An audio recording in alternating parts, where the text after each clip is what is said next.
आलसी गधे की कहानी। एक गांव में नमक का व्यापारी रहता था। उसके पास एक गधा था। व्यापारी रोज अपने गोदाम से दुकान तक नमक ले जाने के लिए गधे का इस्तेमाल किया करता था। वो नमक को बोरी में भरकर गधे की पीठ पर लाद देता और उसके साथ साथ चलता हुआ दुकान तक आता था।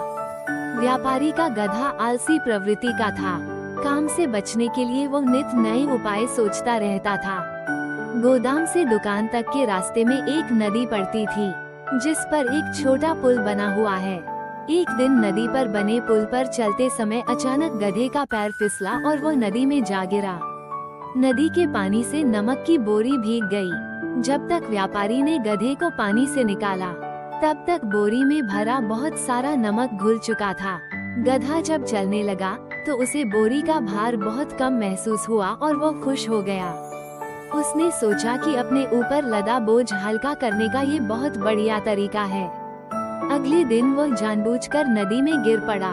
नमक पानी में घुल जाने से बोरी का वजन फिर कम हो गया। उसके बाद से वो हर रोज ऐसा ही करने लगा। रोज रोज गधे की ये हरकत देखकर व्यापारी उसकी चालाकी समझ गया।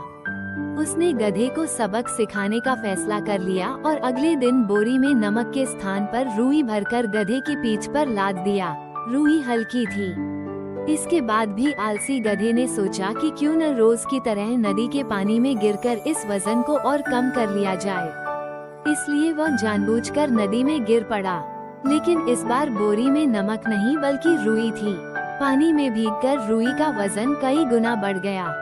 गधा जब उठकर चलने को हुआ तो इतने भारी बोझ से उसका बुरा हाल हो गया। उस दिन के बाद से उसने कभी आलस न करने का निर्णय किया। आलस का फल कभी न कभी मिल ही जाता है। एक ही उपाय हर बार कारगर सिद्ध नहीं होता।